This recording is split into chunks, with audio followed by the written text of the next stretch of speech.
We are back with another episode of the Building the Pride podcast. I'm your host, Drew, and I'm joined always by my co-host, Mike. Mike, how are you? I'm just as handsome as ever, Drew. How about yourself? I'm great. Hey, Mike, are you currently finishing up a game of Magic the Gathering while we're hosting our podcast? That would be terrible. No way. Yeah, that's great. Hey, Joey, good to see you again, buddy. How's your daughter? Everything good with her? Hope so. Hope everybody's doing well in the 2x household. So, Mike, what do we got on the docket today? We got number one, we are the NFC North leading Detroit Lions by 2 games. By 2 games, we extended the lead after the Packers lost last night, and I literally can't remember the last time we had 2-game lead in the NFC North. So it's great having a victory Monday, and now it's victory Tuesday. Yeah. So that's cool. But yeah, so we got that going on. We'll talk a little bit of news and notes around the NFL. We've got a couple trade possibilities as well. We can look at grades. We can talk about the game. We're going to go over all kinds of stuff today. What order do you want to do them in? Do we want to start with the news and notes? Yeah, that seems great. Let's do it. What you got for us? Well, so around the NFL, hey, there's Zakwa. Hey, buddy, let's go. Van Jefferson from the Rams was traded to the Falcons today. We discussed that a little bit before we came on. I was confused about the trade because I was unaware that the Falcons threw the ball to their wide receivers. So picking up another one, even if it was just a swap of late round picks 2 years from now, seemed odd to me, but fine. He's in the last year of his deal. They're going to have to pay him something. I can't imagine it would be much on a second contract. Hey, good job. And, they can probably retain him for cheap as well. And if he works out, it's nothing. There's no real investment there. So he might be a decent complement to Drake London. They finally decided to throw the ball to Kyle Pitts last game and had a comeback win over the upstart Houston Texans. And let's talk about CJ Stroud for just a second, okay? As much as I hate Ohio State, go blue, we were both CJ Stroud supporters this last draft class. And for 5 games into his NFL career, he looks legitimately like an NFL starter. I'm not going to blow the doors off or anything like, oh, we've never seen a rookie QB like this before. No, that's not who he is right now. But a dude that he has moved more out of the pocket than I ever saw him move at Ohio State in the 3 games that I watched him play at Ohio State. And accurate as all shit. He's playing with guys at wide receiver, not bad guys, but like 2s and 3s on other rosters, and looks good. And the Texans are 2 and 3 in their first 5, which I don't think anybody would have guessed that they would be. He is currently PFF's 15th graded quarterback, which is phenomenal for a quarterback. Home run. Yeah. I mean, when you look at the other recent quarterback first round draft choices, top 5, top 10 draft choices at quarterback, Justin Fields didn't make that. I'm drawing a complete blank right now. Trevor Lawrence didn't crack the top 15 for quite a while. Yeah. He is currently at number 5, and that's graded quarterback, but it took a while. So yeah, he's in his 3rd season. Yeah, he's in his 3rd season. Exactly. So he got there, and when Jacksonville drafted Trevor Lawrence, the idea was he'll be a top 5 quarterback someday, maybe the best quarterback in the NFL. And early in this season, he's playing like a top 5 quarterback in the NFL. Cool. Great. That's exactly what you want. CJ Stroud keeps this up. They build a little bit more. Remember, he's missing 4 offensive linemen, including maybe the best tackle in the NFL, Laramie Tunsil. So Bo Gagria shows up. Oh my God. What's up, buddy? Eggplant emoji. Nice. Okay. So he's that excited. hey, Bo. He's that excited. Yeah. Well, who isn't? It's the beard. It's got to be. It's got a little gray in there. You know, a little salt and pepper. You'll get more. So yeah, I can't wait. So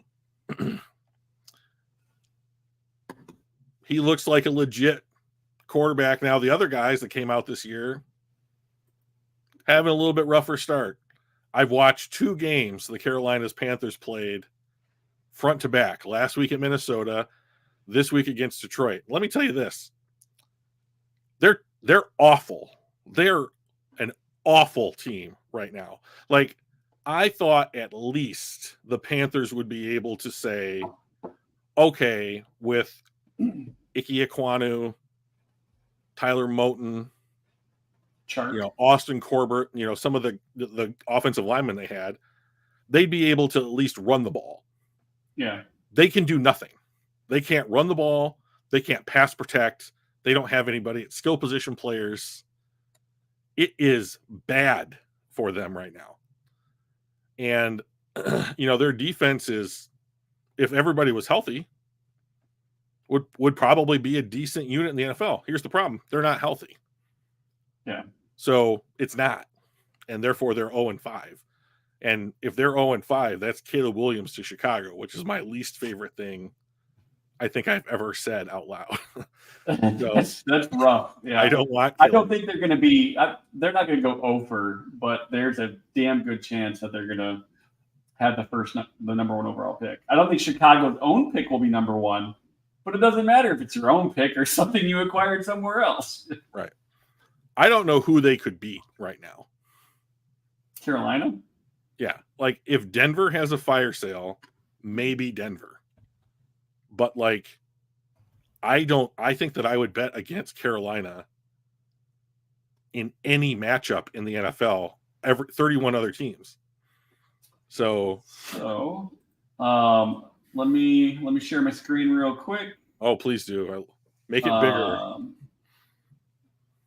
That's what anyway. So looking at their schedule, they've got the Dolphins. That's don't see that being a win. The only way that they can lose their bye week is if Bryce Young gets hurt.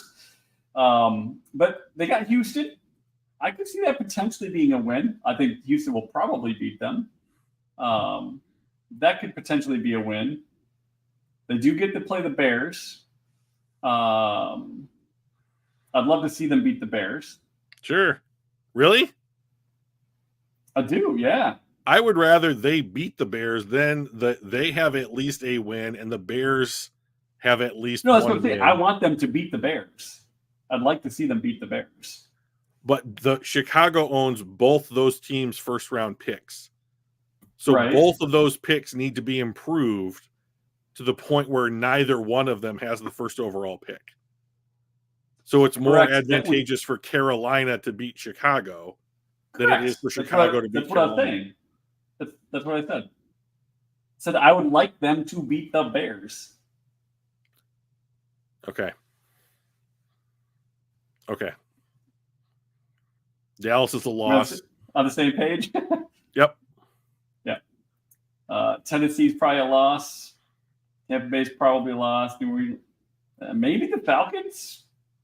Maybe the Packers. Packers have not looked good. Yeah, they're still better than them. Oh, yeah. But on that whole any given Sunday type of thing, I mean, it's a possibility. I mean, I would bet. Especially if Love gets hurt, and I don't know who their backup is. Isn't it like Blau? I don't know. I don't. So I mean, there's a couple possibilities for wins, but it is few and far between. Essentially, Houston and Chicago are their 2 best options. So it is not looking good for them to pull out any victories anytime soon. All right. Other news and notes around the NFL. Justin Jefferson pulled a hammy and is out for at least 4 games. So welcome everybody to the 1-8 Minnesota Vikings. Well, so here's the interesting thing. There is kind of some talk that he may demand a trade because No, sorry. he hasn't gotten his contract offer yet for an extension. Mm-hmm. And he is a big fan of Kirk Cousins. And a couple places I've read said that he is wanting to know what is going to happen with Kirk Cousins because I want to go where he is. And where did you read that? I'll see if I can track it down. But because if it was like the New York Post or something, I'm going to be like, no, not credible. No, it was another analyst. And they said that he sees the Kirk Cousins Jefferson duo could be one of the best quarterback wide receiver duo tandems in history if they play together. And so the rumor is he wants to know what's going to happen with Minnesota and Kirk Cousins. Are they going to keep him or not? And that's going to determine whether he will or will not. I agree with Joey. So. And then, of course, if they're losing, there's no reason for him to rush back. They cannot. I don't think that they can financially afford to give Justin Jefferson what's probably going to be the largest non-quarterback contract in history for however long, 3 weeks, and then pay Kirk Cousins all the guaranteed money that he's going to demand because he's not going to take less to play there. Yeah, probably not. And they've paid TJ Hawkinson, and they have to pay whoever their left tackle is coming up, and they have to rebuild their entire defense. Like, if Justin Jefferson said that, I agree with Joey. Like, that is legit ridiculous. Here's my thought. If he said that and he meant it, what I would be, if I was Kwesi, the Minnesota GM, I would go to Justin and say, are you a fan of Kirk Cousins because you think that he's legitimately the quarterback this team needs, or do you not want to play through 2 years of a rookie? Because if you don't want to play through 2 years of a rookie, we'll go trade for Kyler Murray or somebody else and pay through the nose, because somebody that we know that can at least throw the ball, because we're not going to be able to build a team around you, TJ, Kirk, the left tackle, and then everybody else on the team will be near the top of 3 different position groups as far as like what we're going to have to pay out to keep those guys. Oh, good. This is back. Yeah, that's the wrong screen. It was. Joey's like, red flag. Now, from a Detroit Lions point of view, great. Give Kirk Cousins all the money. I mean, they can't. They're still 2 years away from being a year away or whatever. Oh, Kevin Seifert said this? So this was one of them where Justin Jefferson said that he hopes to keep playing with Kirk Cousins but can't control it. I'm trying to find the other one where he specifically said, I kind of want to follow where Kirk goes. So I'll keep trying to track that down. So let me say this. If that's real and Justin Jefferson really means it, then there are lots of teams right now that should be like, we need to go get Kirk Cousins. But if I was Minnesota, I would not let Justin Jefferson league. I would franchise tag him with whatever the biggest tag is and say, nope, it's 2 first-round picks. We're just starting this conversation. Because he's like legit worth it. Like, he's the best wide receiver in the NFL. Yeah, I'll keep trying to track that down. It was super interesting, that whole like idea of, I'm not going to sign my contract until I figure out what you're going to do for with Kirk. And I'm just like, wow, talk about leverage.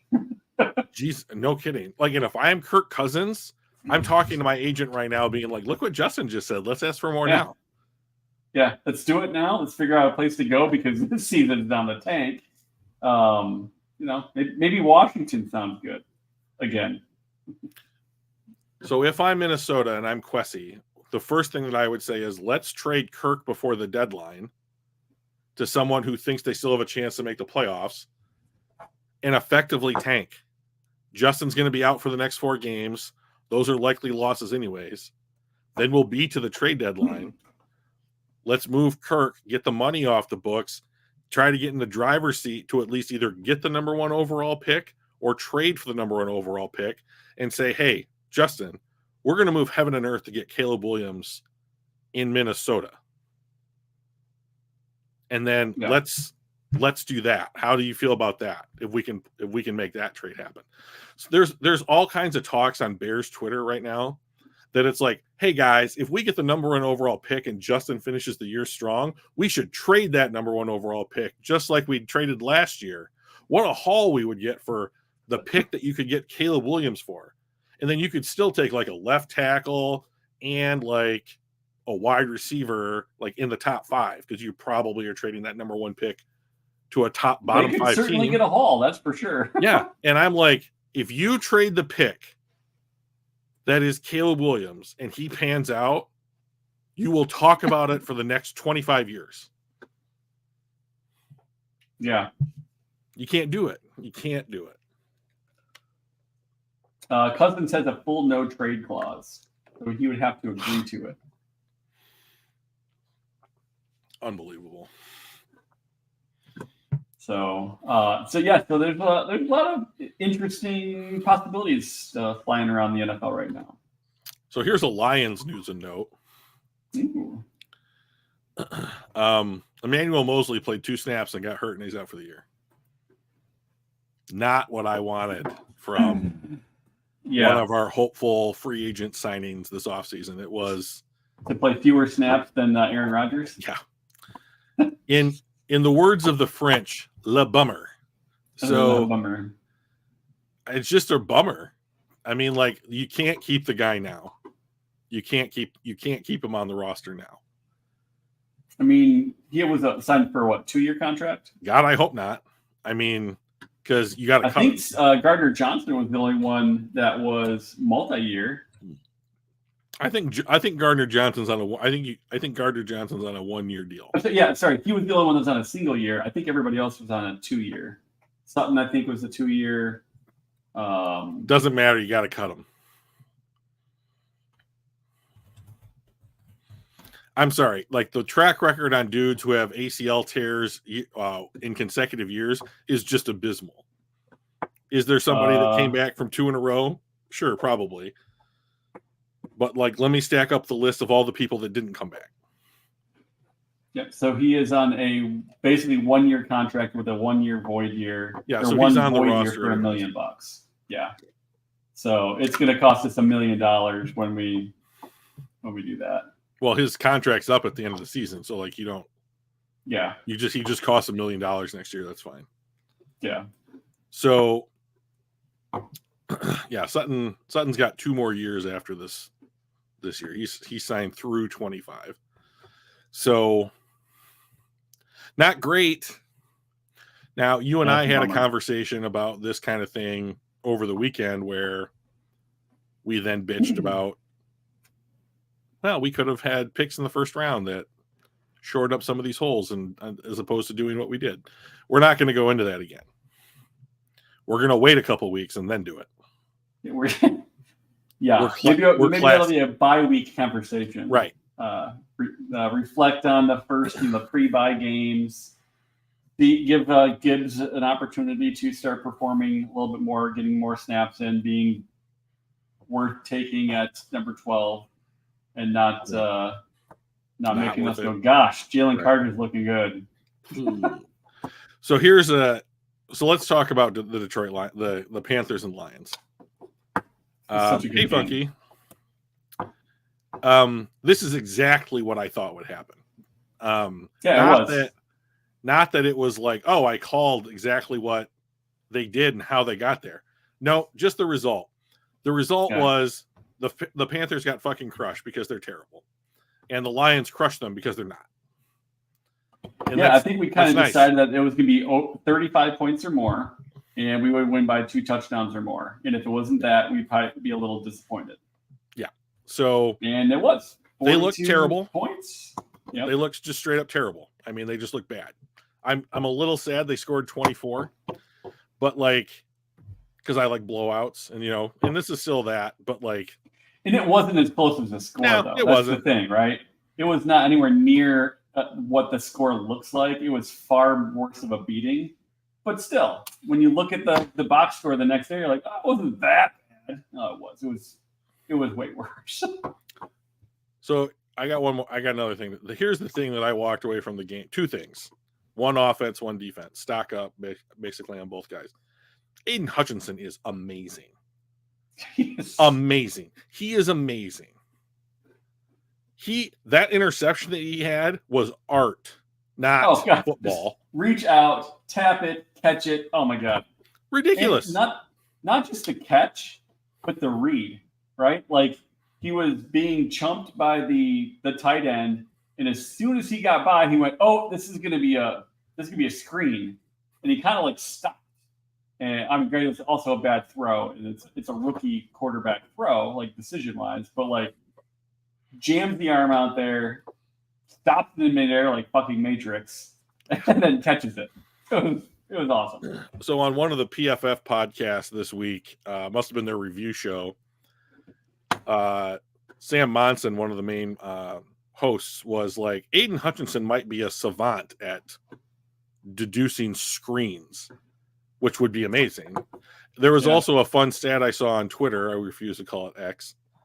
And it said interceptions through the first, 22 games of their careers for first the 22. 3 seasons or something, right? Yeah, 2 seasons. Like, so of all the players taken 1 through 5 in Aiden's draft class, he has more picks than all the other 1, 3, 4, and 5 players combined.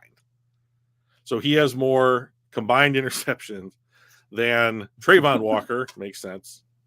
Kayvon Thibodeau, the chess genius, Derek Stingley, who's been hurt to that point, and Sauce Gardner, who they don't throw at. But Aiden Hutchinson has more picks than all those players combined.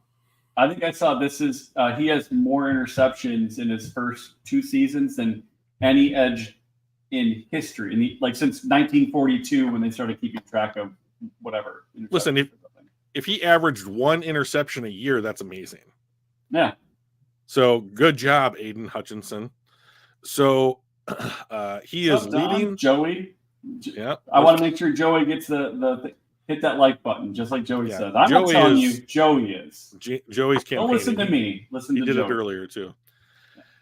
Aiden is leading the league in pressures, not guys from his draft class, not some other stipulation. He's just straight up leading the league in what pressures. Thank you, God. And he extended his lead this week because he was tied last week. He got 8 this last week, and he's 6 ahead of Micah Parsons. And I think that he's something like 10th in sacks. He got a sack this week, so I think he's got 4 or 4.5. And did he recover a fumble this week as well? Or was that last week? This week. I don't think so. I don't think it was a fumble this week. He had 8 total pressures, 1 sack, 7 hurries, 2 tackles, 1 missed tackle. Yeah, his missed tackles look like an actual lion trying to take down a gazelle at full speed. I don't know if every time I've seen like an actual lion hunting like an animal, like on the savannah, like they do it in slow motion. You do that shit at real time speed, it is so unbelievably violent. And like Aiden looks like that dude. Like Aiden, you're at like a 10 right now. We need you at like a 9.5 to make that tackle. You just need to take just the top off a little. Yeah. And I think that miss, I'm complaining about 1 missed tackle, right? I mean, that's where we are with him. Brian Branch didn't play in this game. Amon-Ra St. Brown didn't play in this game. The team won by 18 points. I'm thrilled. Here's the other guy that, 94 rating. 94 rating this weekend. 35 pressures. I mean, these are PFF graded pressures, so I don't know if there's actually an official pressure stat, but 35 slot in 5 games. That's 7 a game. Yeah, he's on math. pace for like 126. I mean, that's so Max Crosby got a $100 million contract by basically generating pressures. Aiden's doing the same thing. And, so we can kind of talk a little bit on the kind of the Gridiron Grades stuff that we do with rankings and grades. But Hutch, let me zoom in here to make there it is. Happy. Learning. Look at that, tied for 4th now. Like he is growing up that ladder. 4th highest graded edge in the NFL.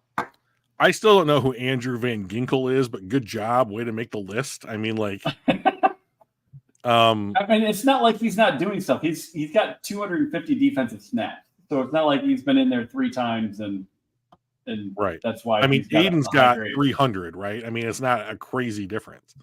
Yeah. So he's got more than Micah Parsons does. He's got more than Nick Bosa does. Van Ginkel. So, this is a great name. Crosby's got the most, TJ Watt, Donnell Hunter, and then Hutch has got the 4th most amount of snaps. I mean, as long as Aiden is being mentioned in the same breath. The Rams keep losing. So many snaps with some of them just so bad. He has been horrendous. Oh, there's Kayvon Thibodeau, 44.1. Yikes. Yeah. Anyways, Aiden is more than I think proving that he was the right decision at 2. Like, oh yeah, we got so lucky. Yeah, I mean the Jaguars really did us a favor there. So Joey says hit the like button or Goff will throw the ball to Kabinda. Gonna be tough. Kabinda's on IR, so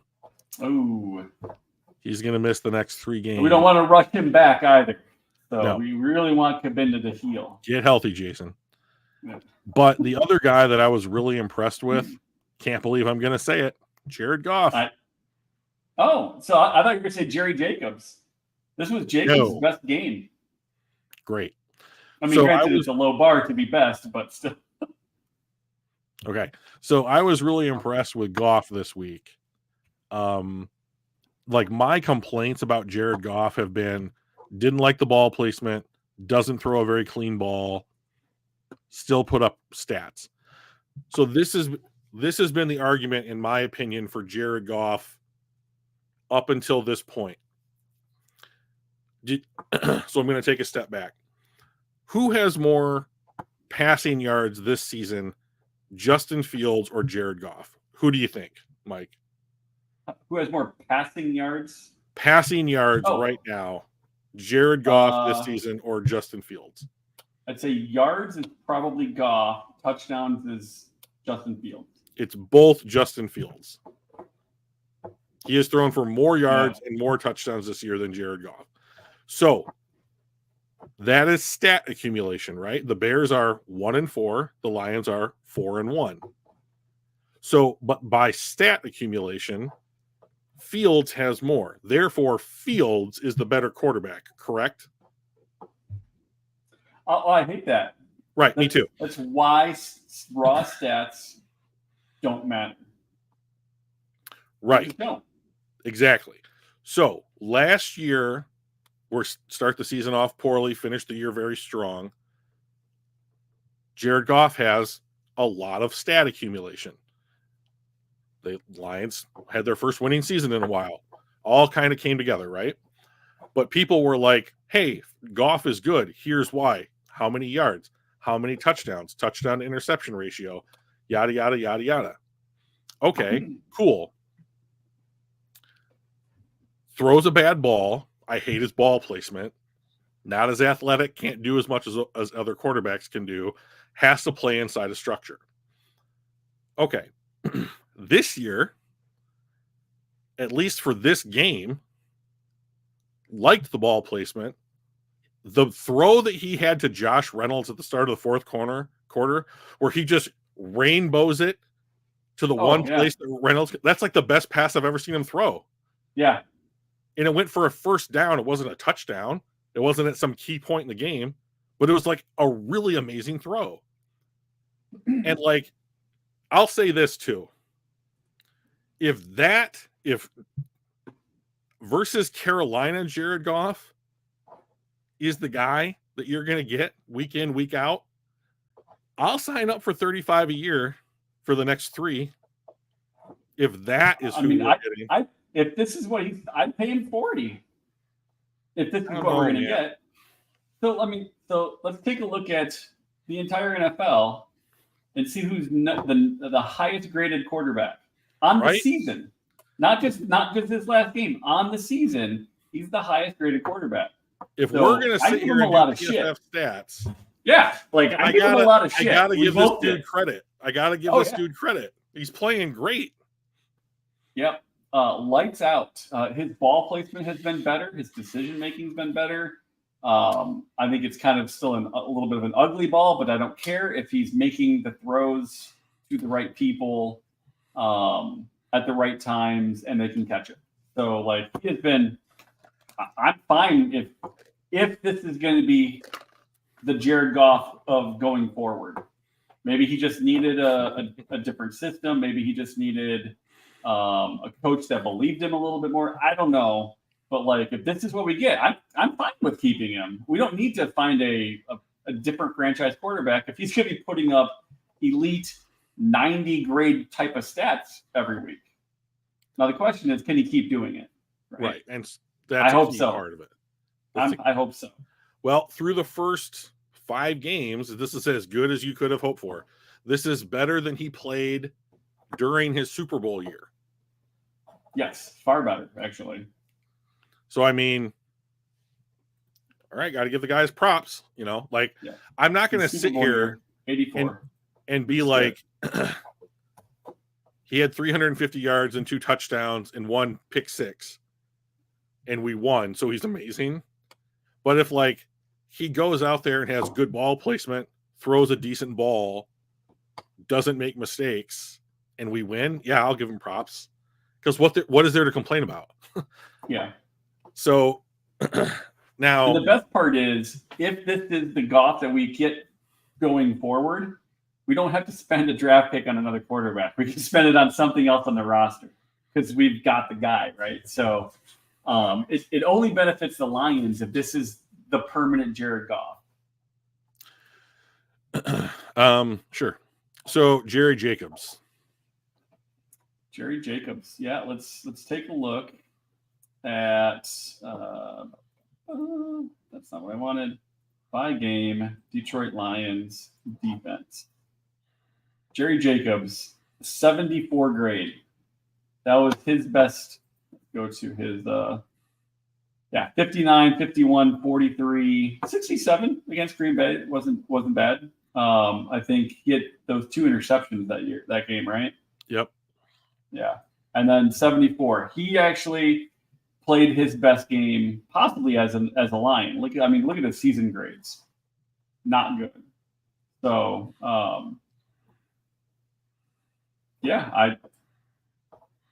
maybe I was hasty in saying he should be off the squad, but if he can keep playing in this high 60s and 70s, he earns a spot.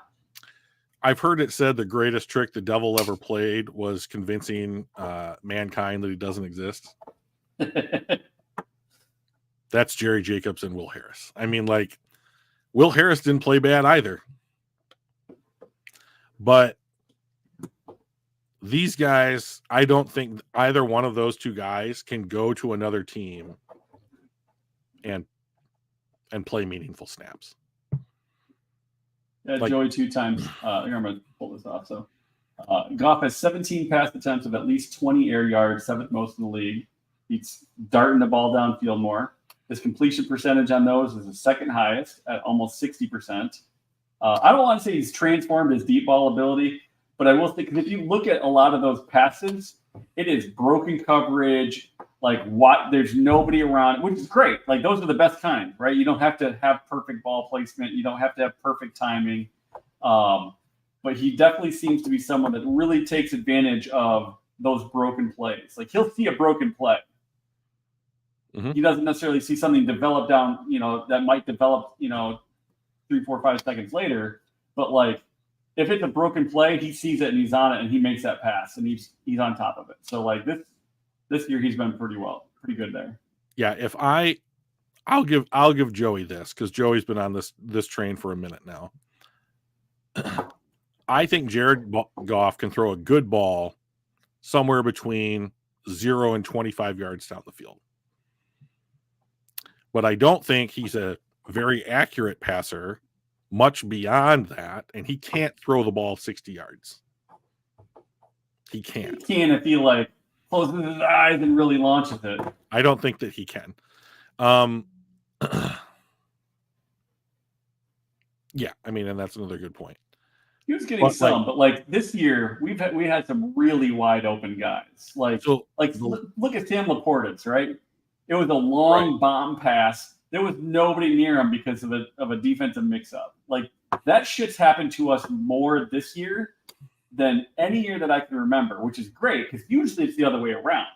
Our defense is getting mixed up and causing the broken plays for the opposition. So I am certainly not going to complain, but we've gotten a lot of that this year. Which, hey, the good players take advantage of what's given to them. So I'm not going to be like, oh, Jared Goff's not that good because they're broken plays. You still have to recognize it. You still have to make the throw, and he's doing all that. So keep it up, Jared.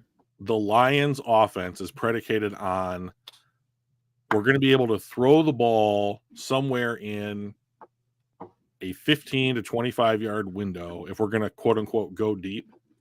But those plays are designed so that the guys that they brought in, Gibbs, Laporta, Montgomery, Jamo, can make one guy miss and get yards after the catch. Like, this is a yards after catch offense. Like the double reverse flea flicker to Laporta in this last game is a good example, because it was a ball that went 20, 25 yards in the air, but it was on target and there was no one in front of Laporta.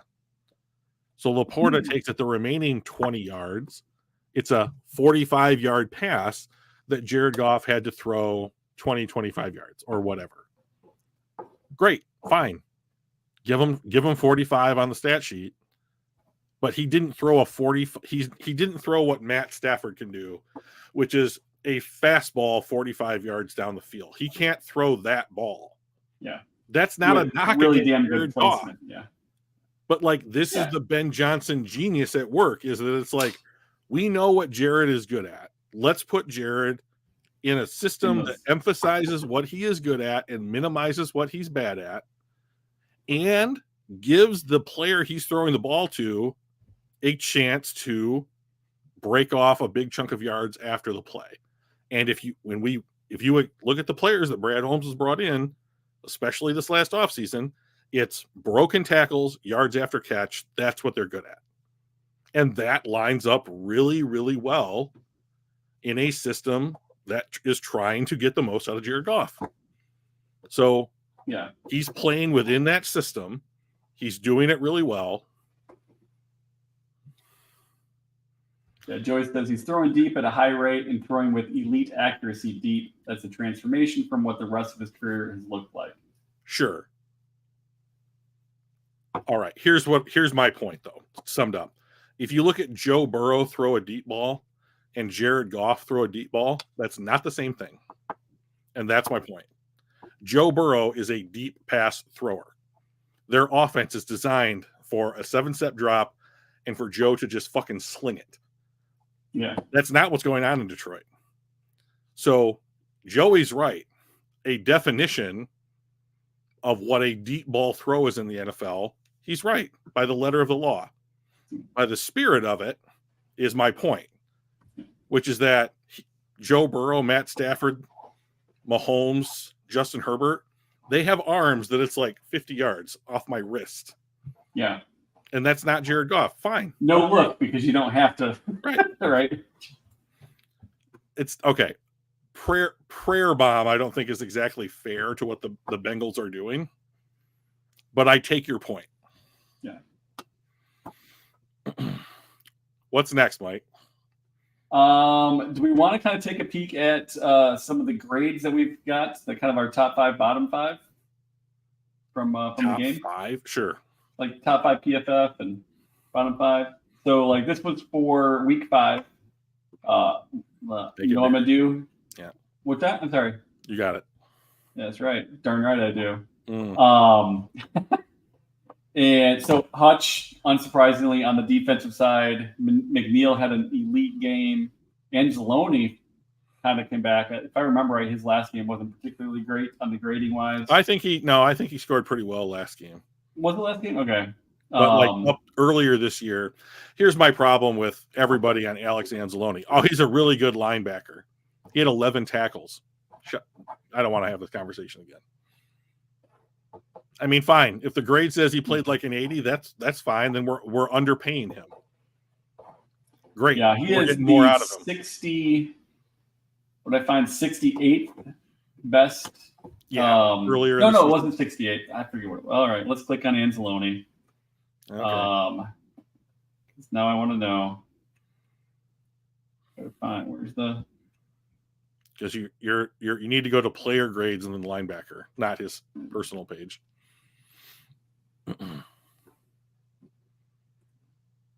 What browser are you using? This is Chrome or Edge, one of the two. They're both basically the same. So this is the Jared Goff page, premium stats. This shows where that is. It's so fine. Good. Yeah. Filters. Pick the I'm failing. Filters. Select linebackers. Yeah. There you go, everybody. This is the highest content you can possibly get. Yeah. I keep having to zoom in, and it doesn't. This website in particular doesn't let me scroll very well when you're zoomed in too far. I know you got to use a little wheel in the middle. It's the whole thing. No, it just doesn't. It doesn't scroll. All right, so he is now ranked the 21st. Hooray! Going into the weekend, he was lower than that. Yes, he was. So 21st, he was not top 32. He was 38th or something like that. Yeah, like so he's playing like a top third of the linebackers in the NFL. Fine. What is that worth? You know, like it's my point with Anzalone is this a guy that can go out and get you 8, 9, 10, 11 tackles? Yep. Great. And if he plays solid and doesn't make mistakes, great. But like he's not in the same conversation as guys like Roquan Smith and Fred Warner. So fine, we're not paying him like that. Fine with me. I mean, like, but I'm not going to sit here and be like, oh, I'm going to die on the Alec Anzalone hill. Sorry. Yeah. I will say I've been really, really impressed with Josh Reynolds. I think too. Outside of Goff being, just a heads and tails better than he was last year and the year before, Josh Reynolds was the guy that I wasn't even sure I wanted on. Like, he was my fourth guy. Like, he was the guy that just barely beat out Quintez Cephas to me. And he played okay last year, but this year I think he's really, really coming on strong. He is the safety net, that safety blanket of Goff when Amon-Ra's not around. Even when he is, he's kind of that guy that just has been catching everything thrown to him. So I've been really impressed with him. And Khalif Raymond's the other guy that I was like, I guess he's a good returner, so we might as well keep him on, and he can be a depth wide receiver. And he's been fucking tearing it up. So like, I admit, I was wrong on those, at least so far. Like, I've been super impressed with the way that those guys have played. Yeah, if JMO, week 8, week 9 can start to break into the same range the rest of the wide receivers seem to be in, which I do think is a product of the system, as opposed to this guy's just an elite talent. Yeah. Guys with talent in a system that highlights that talent can make some pretty good results. So when you've got 3 of the wide receivers and 2 of their names are Josh Reynolds and Khalif Raymond, and they're playing like top 20 wide receivers, you're doing something right. Yeah. You're just doing Do not let Ben right. Johnson go. So give him a check with the sign there. You just put your numbers in. We're going to keep you as OC, Ben. you should, I mean, like, in all honesty, to prevent him from going to another team, they should say, like, what's the number? Yeah. What's the number that's going to keep you here doing this? Yeah. And if there is no number, you got to let him go with like your blessing or whatever. But if there is a number, you just give it to him. Yeah. Because I don't want to look at this team next year and have them take a step back because there's some new OC running his system, unless it's amazing. Like, it's super rare to hit on so many coaches that are doing well. Yeah. I mean, it might. And they don't stick around long because that's what happens, right? They do well and they go up somewhere else. Unless whomever is coming in is on staff and understands the system that Ben is running, and Ben leaves all of his notes behind or some shit. Which you like, would. I mean, like, then I don't know what you do, but like they apparently have a guy that's like their passing game coordinator, maybe like junior quarterbacks coach. I think it's Mark Brunell, right? No, it's like his assistant. Oh, okay. And it's like that dude might be the heir apparent to the offensive coordinator role. But like, I don't think Brunell gets promoted. I don't know how familiar Brunell is with play calling and that kind of stuff. But if you're not doing, my fear is that if the system leaves and you ask the same players to do something in a different, even if slightly different system, that you're going to see a step back. Yeah. And then what does this year mean? Because if you don't win the Super Bowl this year, what did you do? Because you're not continuing on that progress. You're not picking up at the same point that you left off. Now, in fairness, that's his name. That's his name. Tanner Engstrand. Fucking Joey's all over this shit. Yeah, that's the kid. We've got the best guys in the chat. Yeah, 100% we do. So, yeah, I think, yeah. I had a thought, and then Tanner Engstrom came in. We got excited about finding the name, and then poof, it was gone. Yeah, well, I mean, anytime you can say Tanner Engstrand, it's just exciting. Yeah, it's a fun name to say. So yeah, I'm so lucky. Yeah, absolutely it is.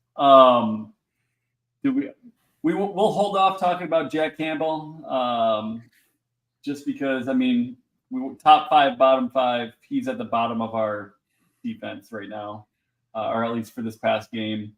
I was a little surprised to see Cam Sutton so low. Against this group of wide receivers. Yeah, I was really, really surprised there. Emmanuel Mosley, bummer, dude. That sucks. So I feel bad for that guy. So let's take a quick peek at the offense. Goff was on fucking fire, 93.9. That's a huge number. Josh Reynolds, Glasgow. We had 3 guys in the 90s. It usually doesn't happen. Hey, like, Corey Reynolds. Most teams don't get any in the 90s, let alone 3. What was that? I said, hey, Craig Reynolds. Nice job, buddy. Yeah, right on. Only 13 snaps, but he made him count. Right. Well, David Montgomery is great. Yes. Yes. Sewell is great. He played really, really well. Ragnow played well. Like, again, we have a lot of deep green and blues. JMO had 28 snaps, 15 pass snaps, 13 run block. Although, there were a couple times that he really did a good job of blocking downfield. Okay, so like your buddy got a little uppity on Facebook about that exact thing. Yeah. And I was like, are we talking about this play? And I like linked a Twitter post to it. And he was like, yeah, it looks like he was holding. And I was like, it looked like he threw that bitch to the ground. Because that was the Montgomery 40-something yarder, and I was like... He was downfield. Yeah. JMO, have you ever seen that kid? It looks like you have to force him to eat. Like, it's like... And he's out there, like, being a willing blocker, at like 170 pounds or whatever he weighs, and like effectively blocking. I don't care if you're a 175 pounds if you can block effectively. Yeah. So like, yeah, did he have a drop? Yeah, he had a drop. Didn't, they only called a couple plays for him. He was out there for a bunch, but like, if you're going to help in the running game, you're going to play more. Sorry. I mean, like, that's just the way shit works. Oh, don't ever doubt David Montgomery again, Joey. That we will not have it. We will not have it. So Graham Glasgow went to Michigan, so I love him. Right? But if he keeps playing like this, you can't let this dude walk. No.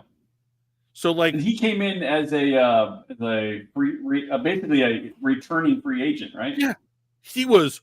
We drafted him in the third round whenever he came out. No block, no rock. That's a real thing. That's a real saying. So like, because if you're like a wide receiver or whatever and you don't run block, they're not going to throw it to you. So good call, Joey. He was great for the Lions. He was great. And like, what was the previous GM's name? Quinn. Yeah. And like, he drafted him. And like, give Bob, was it Bob Quinn? Bob Quinn, yeah. Give Bob Quinn all the shit you want for all the losing they did. The dude drafted offensive linemen pretty well. Yeah.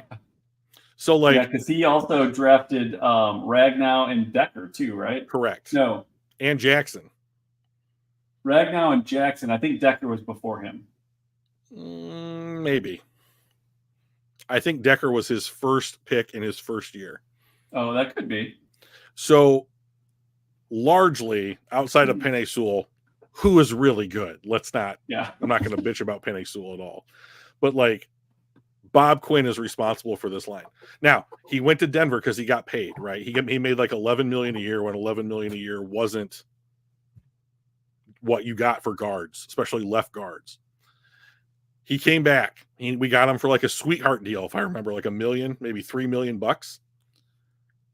If he's going to score above 75 on the PFF scale, you keep him. And you let Vaitai go. What in the hell is that? What's that? Did you look at the ad? Oh, no. I tried to ignore ads. Yeah, so he was a $2.7 million cap hit this year. Oh. So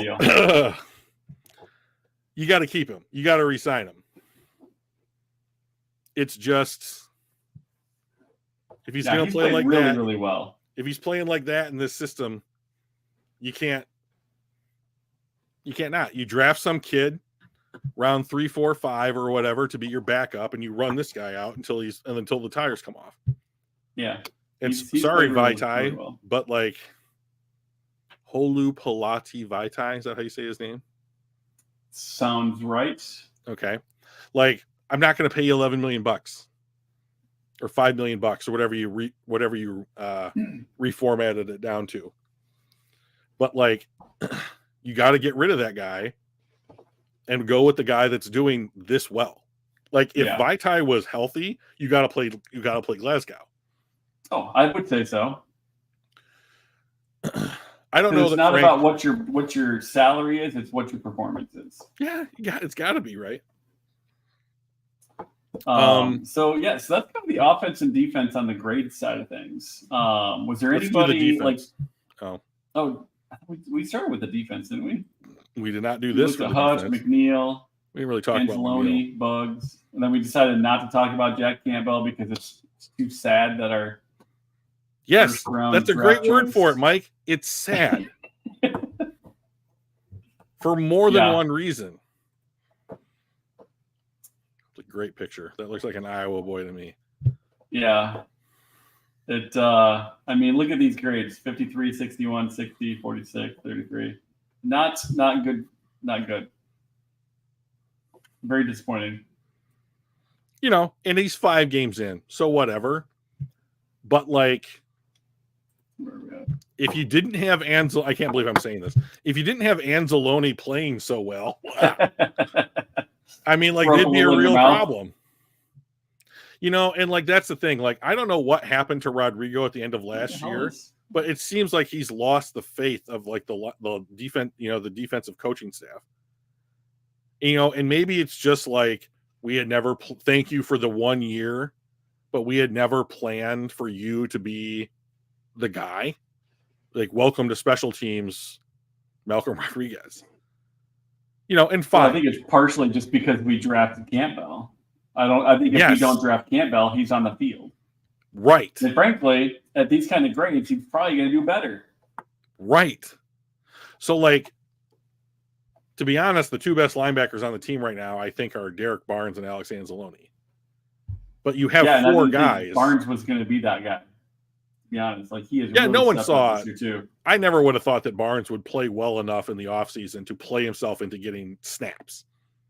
So, well, he hurt his arm at the end of last season. Yeah. Like he broke his elbow or some shit. So I mean, like, that's all fixed now. So, like, I don't know. I mean, like, that's why I mean, like, they must have lost faith in him or something, because I don't know what it is, and maybe like next year, like his Derek Barnes year or whatever, he'll take a huge jump forward. And like, maybe that's the plan. Like, okay, we draft Derek Barnes 2 years ago, year 3, he takes a jump. Drafted Rodrigo, 1 year ago, year 3, he takes a jump. Jack Campbell was last year 3, maybe he'll take a jump. And you just like, we're just going to play leapfrog with these fucking linebackers until Alex Anzalone's contract runs out. I don't know. Yeah. I don't know. I mean, maybe that's it. Going to happen? Is I mean, that's the problem with like the future, is that you don't know what it's going to be. So McNeil's playing great. Hey, will anyone tell me when the fuck Broderick Martin's going to play football for this football team? We traded up in the third round. He has not played once. Yeah. We traded up a king's ransom, I might add, for a third round pick to draft that kid. Has not played. Is he hurt? Must be, because where is he? Where is he? Yeah. It's like, where's Waldo with this fucking kid? Yeah, I would like to see. Yeah, I would like to see this last draft class is driving me nuts. If it wasn't for Laporta and Branch, I'd be like Luke G all over this thing right now. So I mean, like, but I mean, like, Laporta and Branch are playing like first rounders, and everybody else is not. And I'm gonna leave Hooker out of it because he can't play right now because he is hurt. I mean, and to be honest, he's not going to get in front of Goff playing the way Goff playing. No, I mean, and like that's there's a handful of quarterbacks in the league right now that I would play in front of Goff playing like this. Yeah, I mean, and like that's the biggest compliment that I can give Jared Goff. Yeah, is that like there's maybe 5 quarterbacks. Oh God, what a balloon popper! I mean, like. The biggest compliment I think I could ever give to Jared Goff was there's only like 5 guys in the league I'd play above you right now. Yeah. And if he wins the Super Bowl, I'm going to have to eat a shit ton of crow. No, we're going to be celebrating. Like, I will be. At some point, like, people are going to be like, hey, you didn't like Jared Goff. And I'm going to be like, yep, that's right. You're right. I was wrong. I've never been so happy to be wrong. That's the best time to be wrong, is when it's like, all right, I'll celebrate a world title with you, and I'd be wrong about it. Let's go down to the parade and talk about how wrong I was. Woo! What a punishment for me. Yeah. I'm fine being wrong with Super Bowl with a Super Bowl victory. Yeah, 100%. So who's next for the Lions, Michael? We are going to be playing in Tampa Bay. I think that's going to be a more difficult game than we think it's going to be. I don't know, because they're going to be wearing their creamsicle jerseys, and I think that maybe we'll be lucky enough for them to harken back to their 0-16 team when they were wearing those same creamsicle jerseys. I hate everything you just said. Creamsicle? Let the jerseys matter. I don't know. They don't matter. They don't. No. But no, I think it's going to be a little bit tougher. It comes down to which Baker Mayfield shows up. Yeah. Like, Is it going to be the guy that gets off a plane in LA last year and goes out 2 days later and just fucking tears up a decent opponent and wins? Or is he going to be the guy that laid an egg earlier this year that looked just embarrassing? Well, I think that he's played. That's kind of his career. Well, I mean, he's never played for the same coach in back-to-back years. I think he's done it once. That sounds about right. It's his second to third year, I think that happened. Yeah. He's played a lot more closely to the first guy that you described this year than the second one. Yes. So that's my concern, is that you get like Baker Mayfield has this kind of quality to him that it's like any given day he could look like the best quarterback that's ever played football, or just be terrible. I mean, I wouldn't go that far, but like, yeah, he can look like an elite player. I think that he is capable of, like, he could put together a half that looked as good as any other quarterback that's played football. Sure, yeah. And I think that that's a real thing and not just like, well, blind squirrel finds a nut. Nope. I think it's like, how did he sleep well last night? Kind of a scenario. Yeah. You know, did he get a little before bed, right? Well, he used to have his wife in those Cleveland Brown commercials that he did, like the ones where they're sitting in the stands and he goes State Farm and or whatever. Those were kind of funny. He's actually quite comedic. It's one of the things I like about him. I mean, he's no Peyton Manning as a comedian. Well, Peyton Manning is like literally the funniest professional athlete ever. I mean, like, did you ever see like the SNL United Way sketch where he plays with kids? Yes. And he's just like whipping regular passes into their backs. It's great. You got to turn around. You got to be ready for that. Dive for those. Swearing at him, like getting him on. It's like, it's 3 yards, plant your foot, cut, not 3 yards, plant your foot, whatever else. Pick your nose. Oh, jeez. Yeah, he's legit hilarious. Yeah. Yeah. That's why he's got a second career after football, basically. That and a ton of money. Yeah. The Monday Night Football with the Mannings. Night Football. I caught like 30 minutes of the Manning cast last night. So that was kind of cool. But yeah, so I think it could be one of those games that's a little bit harder than we think. It's going to be in Tampa Bay. I don't know what the weather's supposed to be like. I'll bet it's great. Well, I mean, yeah, but if it's rainy or something like that might throw us off a bit. If it's raining, we win the game, as far as I'm concerned. Like, you think so? Why? Because we're going to run the ball better. And our run defense, here's something we have not talked about on this podcast yet this year. The Lions' run defense thus far this year has been elite. Oh, it's been, yeah. And not they just don't elite, have a running back. The least amount of rush yards against in history through this many games, like, good. And like one of the weaknesses of the Tampa Bay team on paper is their offensive line. So to me, this is yet another game where it's like our defensive line needs to play extremely well. And then you need to run the ball effectively so that Jared Goff has those opportunities at play action, at motion, that kind of stuff. And if the weather is clear and you don't have to worry about that stuff, fine. And if it's raining or whatever and you just have to hand the ball off, I think we win that too. So do I think it's like Carolina? No, not at all. But like Tampa Bay is the 20th graded team on PFF. Their run defense, where are they at run defense wise? I think the Lions are 3rd or 7th. We are third. Yeah. I might as well share a screen so y'all can see what I'm seeing. So the Lions are 3rd in run defense. It's nice to hear. Tampa Bay is DFL. Dead fucking last. I mean, I'm sorry, but like if you can get a David Montgomery game like he's had the last 2 games, 100 yards and a touchdown, and Craig Reynolds can come in for 13 snaps and just be an effective runner, he doesn't have to do anything special. He has to hold on to the ball and be an effective runner. That's fine. This kind of blows my mind, not gonna lie.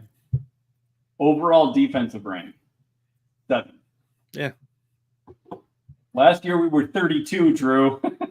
Remember how we talked about, like, if we could just get to middle of the pack at like 15, 16, 17, how good we would be? Right. And we are currently graded 7th. This is what that looks like. I love it. I love having not just hope, but expectations. And this And team is meeting nowhere those near expectations. finished on defense. No. I don't think they're anywhere close to being finished on defense. And the other, I mean, we've lost Mosley. He was like a guy that was supposed to come in. We lost Gardner Lost Johnson. is a strong word when you never had anything. Well, you know what I'm saying? Like, yeah. That was supposed to be something that was supposed to be boosting our defense. We didn't get that because he was hurt. Gardner Johnson was supposed to be boosting our defense. We didn't get that because he's hurt. And yet we're still at 7th overall and killing it. Now, granted, we've had kind of an easy-ish. You want to know what the Lions' schedule is ranked the rest of the way? 31st in the NFL. What is it?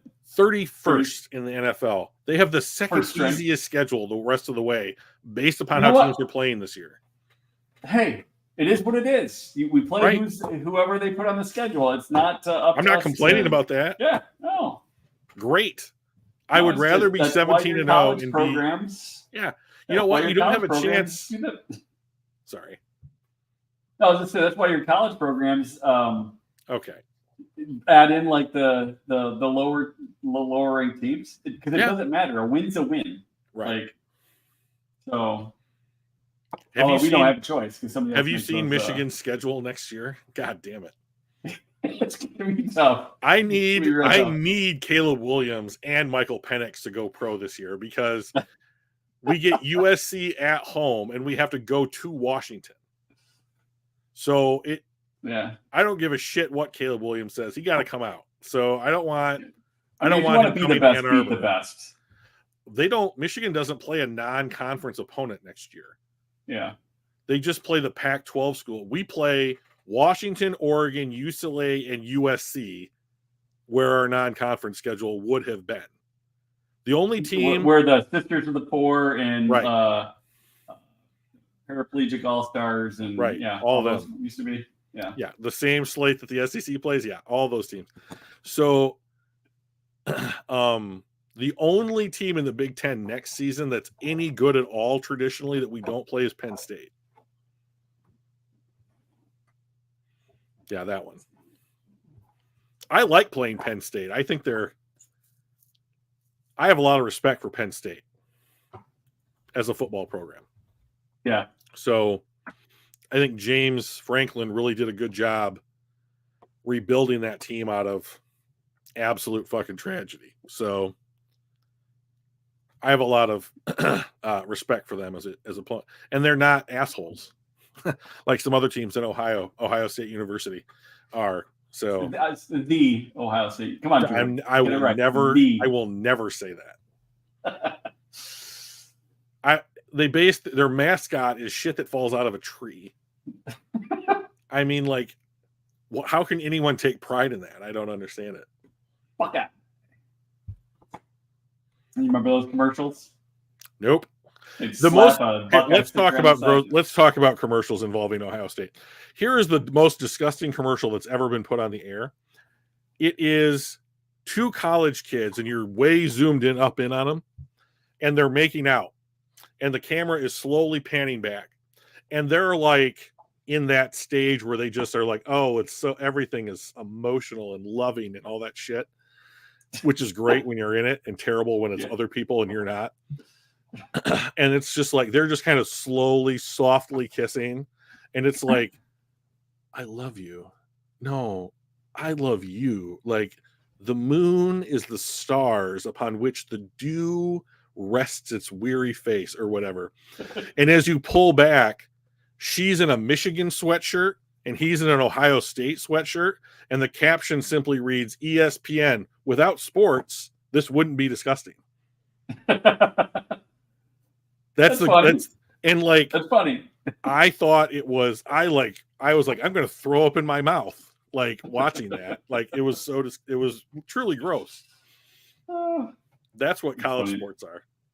Yeah, my brother-in-law went there, so that's a real shame. He always wears his Ohio State University garb at family outings, just to needle us a little bit. Well, now you can wear your Penn State nonsense. So it's true. Yeah, well, We're doing well this year. I'm looking at our results so far: 38-15, So, 63-7. For anybody still watching, Mike takes an online class at Penn State, and now we're doing pretty well. Yeah, that's a weird there. You said we, and all so right. like he wasn't born in Pennsylvania. He didn't grow up as a fan. He took an online class. He took an online class, and it's not weird. just a class. That's where I'm going for my degree program. Yeah, right. How are you traveling to Happy Valley to take classes? It's a long trip. I've made that before. It's a beautiful campus. But are you doing that for your class? No. Or are you taking it online? It's the same class, but it's online. Gotcha. There it is. The same class you would take in. So you're taking it online. And now it's and I've seen him in Penn State garb. I've seen you post pictures of yourself to the internet in Penn State merch. They were gifts from my wife. The loyalty shifts. They were a gift from my wife. She got me a t-shirt, a polo, and a hoodie. And I believe she posted that, not me. But anyway. Oh, okay. And so you didn't wear it's okay them, because all right, that's fine. Yeah, you're blameless. So yeah, I'm blameless. Yeah, okay. Hey, if Michigan State, Michigan, even Western Michigan had a decent online leadership program, sure, I would. You know, the Spartans are never going to have that. I mean, Jesus Christ, look at them. Oh, by the way, and I'll just throw this little tidbit out for everybody. You know who was in East Lansing this last weekend? Urban Meyer. Think about that. Yeah. He's the perfect coach. He's the perfect coach for that organization. So it's like, hey, toxic waste. Hey, a river that supports cute bunny rabbits in life. Let's put these two things together. Which one's the toxic waste? Which one's the river? We don't know. But a more apt description might be what happens when you take this can of toxic waste and that can of toxic waste and mix them together. Do you get better toxic waste, worse toxic waste? What's the modifier? What's going on here? It's all bad, is the point. Maybe the chemical reaction removes the toxicity. Not possible. I learned in math class 2 negatives or whatever. I know 2 negatives make a positive. That's not how the real world works. Yeah, that's not how Urban Meyer works. No, that dude is straight trash. Straight, unadulterated trash. But he wins a lot of football games. Well, not in the pros. Not in the pros. You know what? And to be fair, to be real about this, other than maybe Bowling, I think it was Bowling Green or Toledo that he took, that was his first head coaching job. He walked into Utah and got Alex Smith as his number 1 quarterback recruit that day. He walked into Florida. He walked into Ohio State when they were all winning programs. The motherfucker has never built a program from the ground up. Yeah. Joey, once again, dropping pearls of wisdom. Can you imagine if Michigan State were to do that? Can you imagine? I would be shocked. Hey, we're going to replace Mel Jerkoff on the phone Tucker with Urban Meyer, who kicks and spits on his players and feels up co-eds on his off weekends.